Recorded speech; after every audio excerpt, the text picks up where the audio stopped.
Good evening friend, welcome to Veeru academy where learning needs success. उम्मीद करता हूं दोस्तों आप लोग सभी मस्त होंगे और अपनी तैयारी बहुत ही अच्छे तरीके से कर रहे होंगे। तो दोस्तों हम पढ़ रहे थे क्लासिफिकेशन यानी वर्गीकरण। उसमें हमने कई फाइलम को देख लिया था। चलिए एक बार रिवीजन कर लेते हैं और बायोलॉजी में जो जूलॉजी का पोर्शन है वो आज कंप्लीट हो जाएगा। कल से हम बॉटनी स्टार्ट कर देंगे। ठीक है दोस्तों, तो जो फाइलम हम पढ़ रहे थे, सबसे पहला फाइलम कौन सा था? सबसे पहला फाइलम था प्रोटोजोआ। जो पहला फाइलम था दोस्तों वो कौन सा था? प्रोटोजोआ। प्रोटोजोआ के अंदर अमीबा, पैरामीशियम, यूग्लिना ये सारे जीव आते हैं। आपको बता दिया था जो हरा प्रोटोजोआ है वो किसको कहते हैं? पैरामीशियम को कहते हैं। अमीबा का कोई निश्चित शेप साइज नहीं होता है। फिर इसके बाद हमने जान लिया था दूसरा फाइलम, फाइलम पेरिफेरा। इसके अंदर स्पंज आ जाते हैं। क्या आते हैं? स्पंज। ये जो होता है मल्टी सेलुलर ऑर्गेनिज्म होता है, लेकिन इसकी जो कोशिका होती है प्रॉपर तरीके से अटैच नहीं होती, टिश्यू नहीं बना पाती है।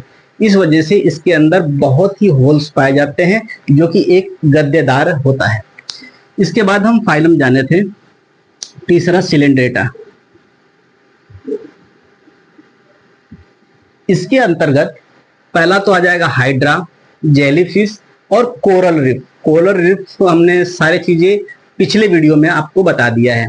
दोस्तों जिसने मेरा पिछला वीडियो नहीं देखा है वह वीडियो मेरे डिस्क्रिप्शन के लिंक में दिया गया है, वहां पे जाकर के विजिट करके आप वो वीडियो देख सकते हैं। फिर इसके बाद चौथा फाइलम है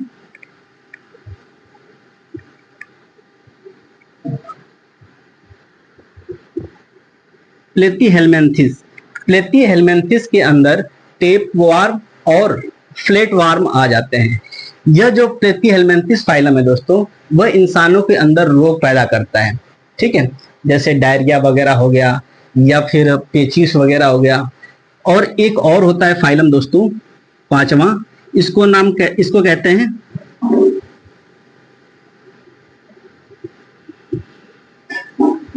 एस्कहेल्मिन्थेस। इसके अंदर राउंड वार्म दिखाई दे रहा है दोस्तों, बिल्कुल दिखाई दे रहा है। और दूसरा होता है हुक वार्म। और यहाँ पे हो जाएगा प्लेथीहेल्मिन्थेस में टेप वार्म दिखाई दे रहा है, बिल्कुल। और दूसरा हो जाएगा फ्लैट वार्म। ठीक है, ये दोनों जो फाइलम होता है दोस्तों ये इंसानों के अंदर रोग फैलाने का काम करता है। तो 5 फाइलम आपने देख लिया। दोस्तों कमेंट आ रहा है कि सर हिंदी में लिखिए। चलिए ठीक है, हिंदी में लिख देता हूं। Phylum protozoa, amoeba, paramecium, Euglena इसके अंतर्गत आते हैं। फाइलम पेरिफेरा इसके अंदर स्पंज आता है। फाइलम सिलेंड्रेटा इसके अंतर्गत आता है हाइड्रा, दूसरा जेलीफिश और कोरल रिफ। प्लेथीहेल्मिन्थेस के अंतर्गत टेपवार्म और फ्लैटवार्म आ जाते हैं। एस्कहेल्मिन्थेस के अंदर राउंड वार्म और हुक वार्म। दोस्तों जो राउंड वार्म होता है आपने देखा होगा, जो फैलेरियासिस बीमारी होती है जिसे हाथी पांव बोलते हैं, वह इसी राउंड वार्म के कारण होता है। ठीक है, 5 फाइलम आपने जान लिया, बाकी के 5 फाइलम आज हम जान लेते हैं। एस्कहेल्मिन्थेस जान लिया। अब चलते हैं अगला फाइलम यानी छठा फाइलम, एनेलिडा। हिंदी में अब समझ में आ रहा है? ये जो एनेलिडा दोस्त होता है फाइलम, इसके अंतर्गत केचुआ, नेरिस और जोक ये आ जाते हैं। केचुआ, नेरिस और जोक। चलिए केचुआ और नेरिस और जोक के बारे में जान लेते हैं। दोस्तों जो केचुआ होता है, यहाँ पे ध्यान देना, फिर बाद में मिटा दूंगा मैं। जो केचुआ होता है उसकी संरचना लगभग ऐसे होती है। ये सेगमेंट में रहते हैं यानी खंड में रहते हैं। इसमें रहते हैं खंड में।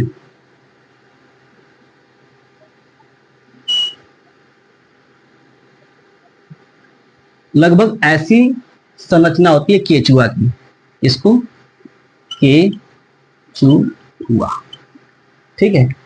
इसके अंतर्गत जो जीव आते हैं वो सेगमेंट में रहते हैं। जो लीच भी होती है, लीच लगभग ऐसी होती है,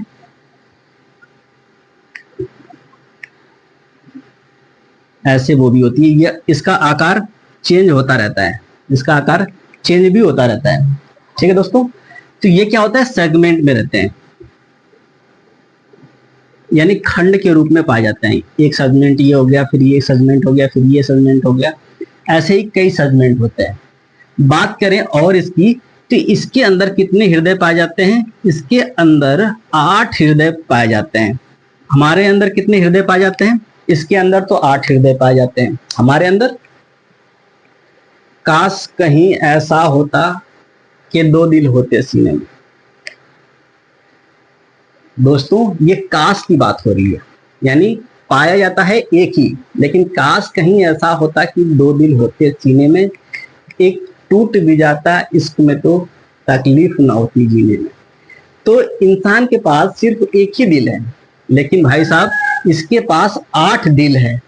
एक दो टूट भी जाए इसको कोई फर्क नहीं पड़ने वाला होता है। क्यों?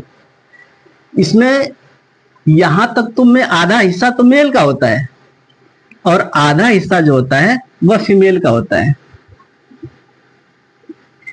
ना। कुछ इंटरेस्टिंग वाली बात, इसमें मेल और फीमेल दोनों एक ही केचुए के अंदर पाए जाते हैं।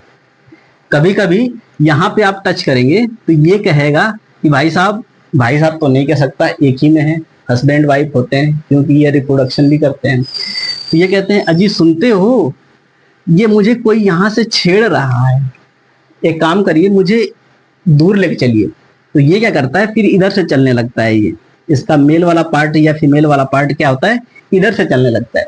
जब इधर से कोई डिस्टर्ब करेगा तो फिर क्या करने लगेगा, इधर से चलने लगेगा। ये सेगमेंट में बटे हुए थे, यानी खंड में बटे होते हैं। इनके अंदर 8 हृदय पाए जाते हैं। यह मेल और फीमेल दोनों एक ही अंग में पाया जाता है। ठीक है, यहां तक क्लियर?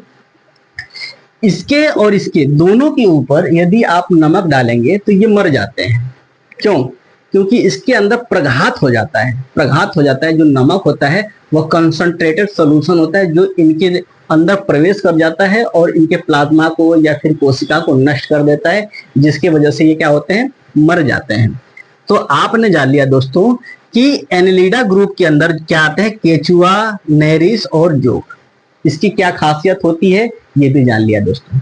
ये जो लीच होता है, यानी जोक जो होता है, कभी कभी इसको जोक भी बोलते हैं।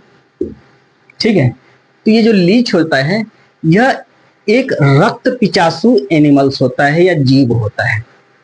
रक्त पिचासु कहने का मतलब यह खाने में क्या लेता है, रक्त लेता है। कभी कभी जब आप खेत में काम कर रहे होते हैं तो ये क्या होता है, पानी में पाया जाता है। जब खेतों में काम कर रहे होते हैं तो धान वगैरह की जब रोपाई होती है तो पैरों में आकर ये चिपक जाता है और धीरे धीरे क्या करने लगता है, खून चूसने लगता है।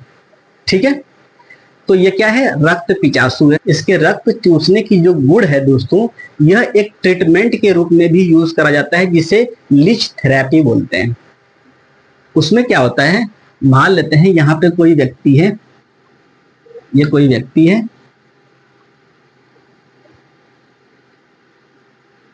तो ये क्या है, इंसान है, और इसको क्या हो गया, फोड़िया फुंसी हो गया यहाँ पे।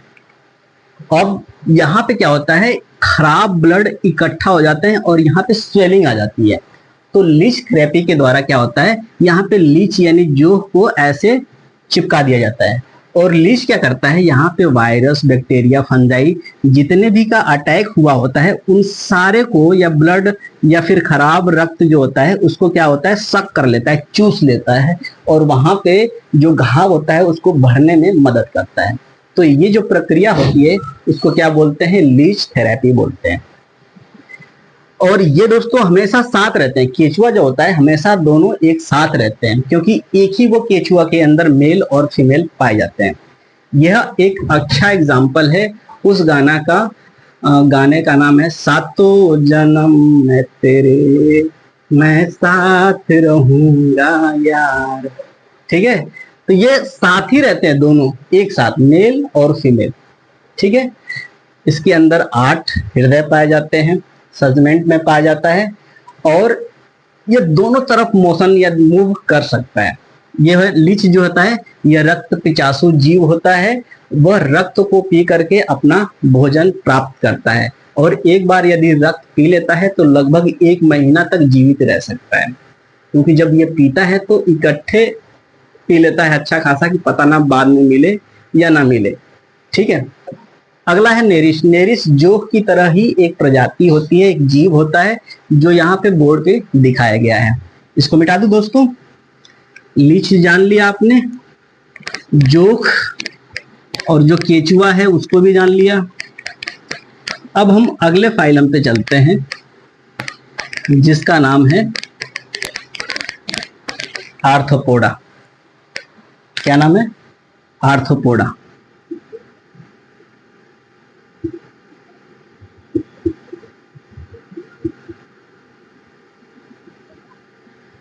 चलिए, इस आर्थ्रोपोडा फाइलम के अंतर्गत सारे कीड़े मकोड़े आ जाते हैं। लगभग 10 लाख जो जीव है इसी आर्थ्रोपोडा के अंतर्गत आता है, और सबसे बड़ा जो फाइलम है पूरे एनिमल किंगडम में वो कौन सा है? आर्थ्रोपोडा ही। इसके अंतर्गत लिखने जाऊंगा तो ब्लैक बोर्ड भर जाएगा, लेकिन वो प्रजातियां खत्म नहीं होगी। केकड़ा, मधुमक्खी,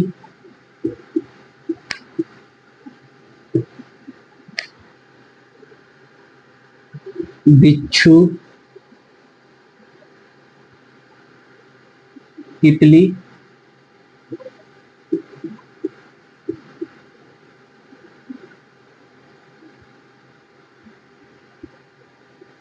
मकड़ी, तिलचट्टा, मक्खी, चींटी आदि। इसके अंतर्गत केकड़ा, मधुमक्खी, बिच्छू, तितली और मकड़ी, तेलचट्टा, मक्खी और चींटी आदि ये सारे जीव जो होते हैं दोस्तों, ये आर्थ्रोपोडा के अंतर्गत आते हैं। इन सभी जीवों का जो शरीर होता है, जो बॉडी होता है, वो मुख्य रूप से 3 भागों में बटा होता है: हेड, थोरेक्स और एब्डोमेन। हेड, थोरेक्स और एब्डोमेन। हेड, थोरेक्स,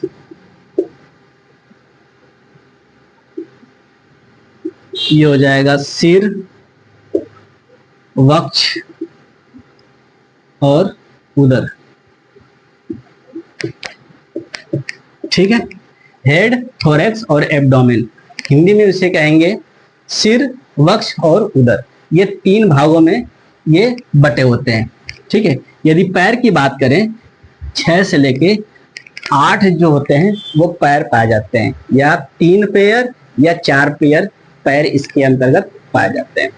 ठीक है, और यह सिमेट्रिक होते हैं। यदि हम बीच में से काटेंगे तो जितना पोर्शन इधर आएगा उतना ही पोर्शन बिल्कुल इक्वल रूप में इधर भी आएगा। तो ये क्या होते हैं? सिमेट्रिक होते हैं। तो आपकी जानकारी के लिए बता दूं कि जो कॉकरोच होते हैं या फिर इंसेक्ट होते हैं, जितने भी इंसेक्ट होते हैं वो किसके अंतर्गत आते हैं? फाइलम आर्थ्रोपोडा के अंतर्गत आते हैं।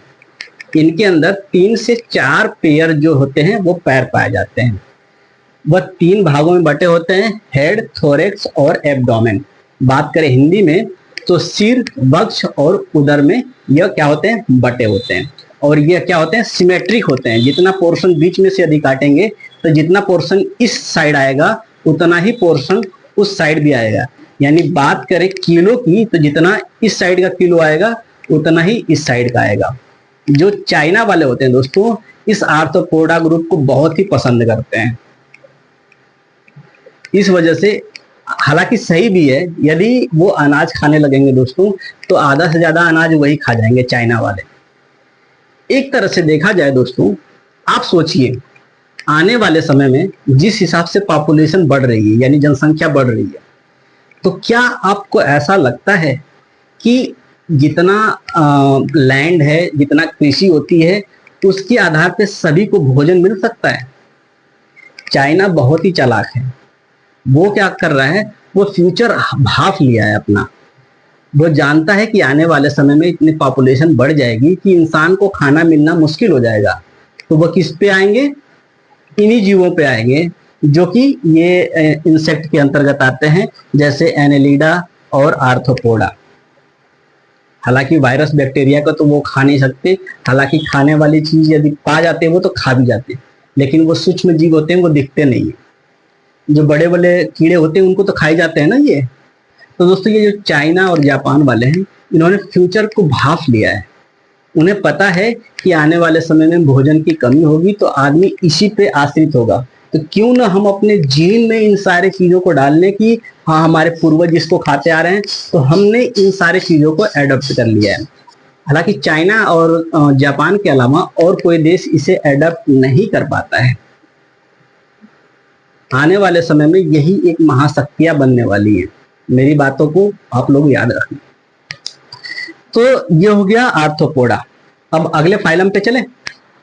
अगला फाइलम है दोस्तों मोलस्का। मोलस्का, ध्यान देना, जब भी आप बचपन में मछली मारने जाते होंगे, कुछ लोग जाते होंगे, बहुत लोग नहीं गए भी होंगे, तो मछली मारते वक्त जब जाल में आप मछली को छानते हैं पानी के अंदर, तो उस जाल में मछलियां भी आती थी और जली जीव भी आते थे, जैसे सीप, घोंघा और शंख वगैरह भी आते थे। तो दोस्तों ये जो सीप, घोंघा और शंख है जो पानी के अंदर पाए जाते हैं, वह किसके अंतर्गत आएंगे, संघ मोलस्का के अंतर्गत आएंगे, यानी फाइलम मोलस्का के अंतर्गत आते हैं। तो इसको मिटा दूं, मैं इसको मिटा देता हूं। समझ में आ रहा होगा दोस्तों, तो चैनल को सब्सक्राइब कर लेना और मेरे साथ जुड़ लेना।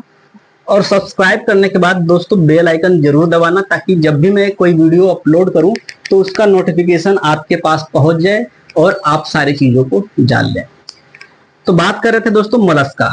मोलस्का के अंतर्गत एक ऐसा जीव आता है, जरूर देखा होगा आपने, ठीक है। एक ये जीव हो गया, और जो एक पंडित जी शंख बजाते हैं, ऐसे होता है, शायद मैं भूल गया हूं वो शंख कैसे होता है।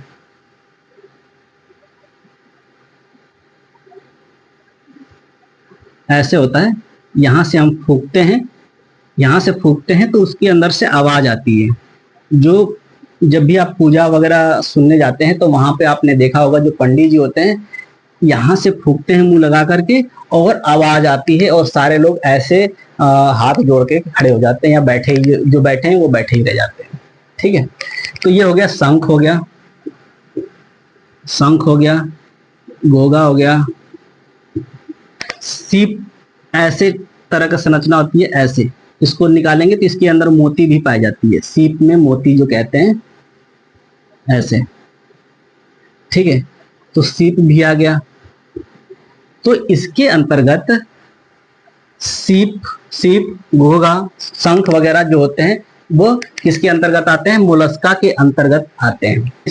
इस संघ मोलस्का के अंतर्गत जितने भी जीव आते हैं उनमें एक्सोस्केलेटन पाया जाता है। एक्सोस्केलेटन वह स्केलेटन सिस्टम होता है जिसके अंदर कोई हड्डी नहीं पाई जाती। जो हड्डी होती है वह सिर्फ ऊपर ही पाई जाती है। जो कैल्शियम कार्बोनेट का बना होता है दोस्तों, ये सिर्फ ऊपर ही पाया जाता है, अंदर कुछ नहीं हड्डी है। जब ये मरेगा तो अंदर सारा खोखला हो जाएगा, सिर्फ यही आपको दिखाई देगा। वैसे ही सीप में भी सिर्फ यही दिखाई देगा, अंदर कुछ नहीं रहेगा, खाली रहेगा। शंख में सिर्फ यही बचता है और इसी को हम बजाते हैं फूंक करके, ठीक है। तो यह एक्सोस्केलेटन पाया जाता है, और एक्सोस्केलेटन जो आर्थ्रोपोडा ग्रुप होता है उनमें भी एक्सोस्केलेटन सिस्टम पाया जाता है, ठीक है। तो आपने कितना जान लिया ये, अरे यार VI ट्रिपल आई होगा ना, 8 हो गया, ठीक है। 8 ग्रुप के बारे में, 8 फाइलम के बारे में आपने जान लिया। इसको मिटा दूं, चलिए। समझ में आ रहा है दोस्तों? समझ में आ रहा होगा तो लाइक करते रहना और सब्सक्राइब जरूर कर लेना। चलिए 8 फाइलम आपने जान लिया, 2 फाइलम आपको और जानना है।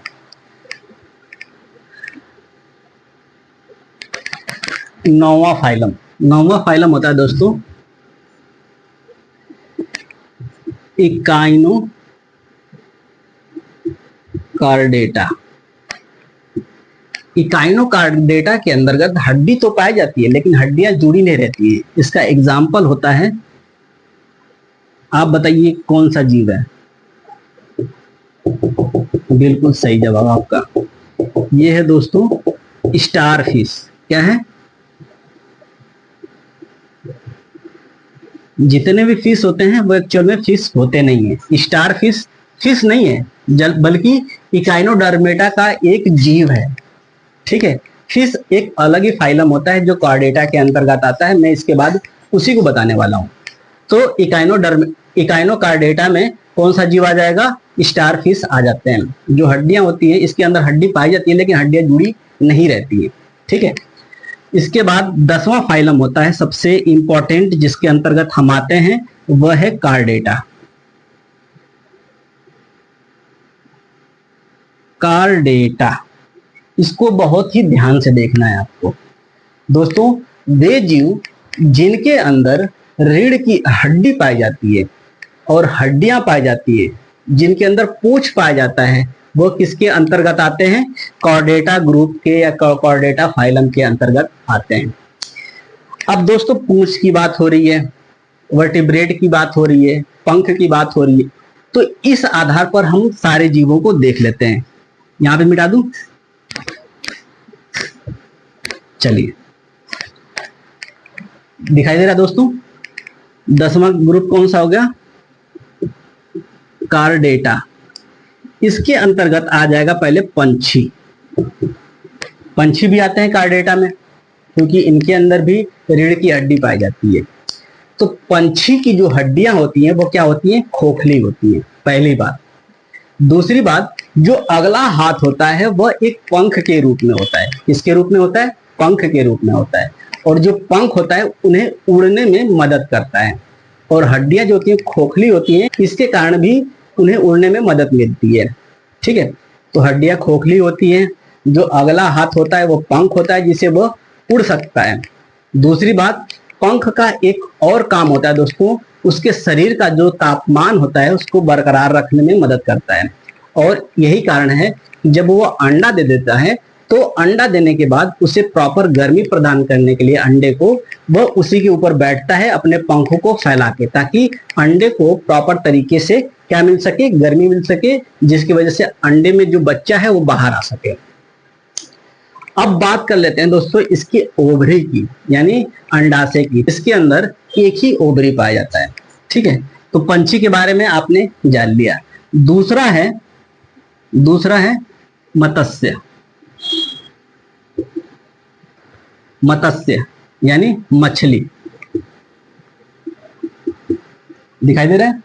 मछली जो होती है उसके अंदर ऑक्सीजन को ग्रहण करने के लिए गिल्स यानी गलफड़े पाए जाते हैं। दोस्तों एक चीज और, जो पंछी होता है, सबसे बड़ा पंछी जो होता है वो ऑस्ट्रिच होता है, यानी शुतुरमुर्ग होता है। जबकि सबसे छोटा जो बर्ड होता है, जो सबसे छोटी चिड़िया होती है या पंछी होता है, वह है हॉमिंग बर्ड। इस चीज को भी आपको याद रखना है। मत्स्य के अंदर क्या पाया जाता है? गिल्स यानी गलफड़ा पाया जाता है। वह गलफड़े की सहायता से पानी में मौजूद ऑक्सीजन को एब्जॉर्ब करती है। जैसे हम एटमॉस्फेयर में बहुत सारे ऑक्सीजन मौजूद है, उन ऑक्सीजन को हम किसके माध्यम से लेते हैं? लंग के अंदर मौजूद एल्वियोली की सहायता से सिर्फ और सिर्फ ऑक्सीजन को ग्रहण करते हैं। ठीक वैसे ही गलफड़े के माध्यम से पानी में मौजूद जो ऑक्सीजन होता है उसको ग्रहण कौन करता है? मछली ग्रहण करती है। अब बात करें सबसे बड़ी मछली की, क्या नाम है उसका? बहुत लोग का जवाब आ रहा है ब्लू व्हेल, नीली मछली। दोस्तों आपकी जानकारी के लिए बता दूं, जो भी ब्लू व्हेल का नाम ले रहे हैं, ब्लू व्हेल मछली नहीं है। क्या हुआ? दिल टूट गया? दोस्तों जो ब्लू व्हेल है वो स्तनधारी है, सबसे बड़ा मैमल्स है। ठीक है, तो वो क्या है? जो ब्लू व्हेल है वो क्या है? स्तनधारी है, मछली नहीं है। सबसे बड़ी मछली की बात करें तो सबसे बड़ी मछली का एक मूवी आई थी यार, उसके बारे में क्या नाम है उसका, शार्क। हाँ, सबसे बड़ी जो मछली है उसका क्या नाम है, शार्क नाम है। ठीक है, तो सबसे बड़ी मछली क्या है, शार्क है। याद आ गया? ठीक है, आगे बढ़े। मत्स्य के अंदर आपने जान लिया, मत्स्य के अंदर गलफड़े पाए जाएंगे, पानी में रहेंगे, और वो जो अपना सांस लेते हैं वो गलफड़े की मदद से लेते हैं, और इन्हें मूव करने के लिए पूंछ पाई जाती है, और पूंछ कई प्रकार की होती है। उसके बारे में जब डिटेल्स में मछली के बारे में जानेंगे तो वहां पे हम इसको जान लेंगे। तो मत्स्य हो गया, पंछी हो गया, आपको क्लियर हो गया। अब आगे जो होता है वो होता है सरीसृप। सरीसृप, इसको इंग्लिश में रेप्टाइल्स भी बोलते हैं। क्या बोलते हैं, रेप्टाइल्स। रेप्टाइल्स से आपको याद हो गया होगा दोस्तों कि जो रेंग कर चलते हैं, इसके अंतर्गत सांप आ जाएगा पहला नंबर, दूसरा नंबर आ जाएगा छिपकली, क्रोकोडाइल, मगरमच्छ, डायनासोर। ये जो सारे जीव होते हैं दोस्तों वह सरीसृप के अंतर्गत आ जाते हैं। वह रेंग के चलते हैं, कोई एक डायरेक्शन में नहीं चलता है। जैसे छिपकली को आप देखेंगे तो कभी ऐसे चलेगा तो कभी ऐसे चलेगा, कभी ऐसे चलेगा कभी ऐसे चलेगा। सांप को आपने देखा होगा ऐसे ऐसे चलता है, सीधे नहीं चलता है। ठीक है, इसके बाद डायनासोर को भी देखा होगा तो कभी या ऐसे ऐसे रहता है, ऐसे चलेगा ऐसे चलेगा ऐसे चलेगा। मतलब वो एक डायरेक्शन में सीधे नहीं चलते हैं, वो कैसे चलते हैं, इधर उधर मूव करके चलते हैं। ठीक है, आगे बढ़े। तो सरीसृप आपने जान लिया। इसके बाद हम चलते हैं, चौथा नंबर है उभयचर। उभयचर, उभयचर वैसे जीव कहलाते हैं जो पानी में भी रह सकते हैं और पानी से बाहर यानी लैंड यानी भूमि पर भी रह सकते हैं। वैसे जो जीव होते हैं उन्हें क्या कहा जाता है, उभयचर कहा जाता है। जैसे सबसे बढ़िया एग्जांपल है फ्रॉग यानी मेढक। जो मेढक होता है दोस्तों वह गलफड़े यानी गिल से भी सांस लेता है, स्किन से, और फेफड़े से भी यानी लंग से भी सांस ले सकता है। इस वजह से वह पानी में भी रह सकता है और कहाँ, पानी के बाहर यानी लैंड यानी भूमि पे भी रह सकता है। तो वैसे जीव जो पानी में और भूमि दोनों पे रह सकते हैं उन्हें क्या कहा जाता है, उभयचर कहा जाता है। तो उभयचर जान लिया आपने दोस्तों। और सबसे लास्ट, दिखाई दे रहा है, बिल्कुल दिखाई दे रहा है, इसके अंतर्गत स्तनधारी आ जाएंगे। कौन आ जाएगा, स्तनधारी, मैमल्स। मैमल्स के अंतर्गत ह्यूमन भी आ जाएगा यानी हम भी आ जाएंगे। सारे पूंछ वाले जानवर जैसे बंदर, लंगूर, शेर, ये सारे किस में आ जाएंगे, मैमल्स में आ जाएंगे। यानी मैमल्स के अंतर्गत वे जानवर आते हैं जो अपना बच्चा पैदा करते हैं और दूध पिलाते हैं। तो सबसे बड़ा मैमल की बात करें तो ब्लू व्हेल, यहाँ पे सबसे बड़ा मैमल क्या हो जाएगा, ब्लू व्हेल हो जाएगा। यानी लैंड यानी भूमि पे रहने वाले जीव की बात करें तो सबसे बड़ा मैमल हो जाएगा अफ्रीकन हाथी हो जाएगा। ठीक है दोस्तों। तो दोस्तों ये रहा क्लासिफिकेशन चैप्टर के सभी फाइलम यानी 200 फाइलम के नाम। सबसे पहला protozoa, porifera, coelenterata, platyhelminthes, aschelminthes, annelida, arthropoda, mollusca, echinodermata, chordata. Chordata के अंदर जितने भी जीव आते हैं सारे, जैसे पंछी, मत्स्य, सरीसृप, उभयचर, स्तनधारी, इन सारे चीजों के बारे में आपने जान लिया। तो दोस्तों आज जूलॉजी का जो सेशन है, जैसे बायोलॉजी को 2 भागों में बांटा गया है, जूलॉजी और बॉटनी। तो जूलॉजी चैप्टर आपका पूरी तरह से खत्म होता है। अब हम चलेंगे बॉटनी की तरफ। तो दोस्तों आज के लिए बस इतना ही, मिलेंगे कल नए उमंग, नए तरंग और नए जोश के साथ। तब तक के लिए जय हिंद।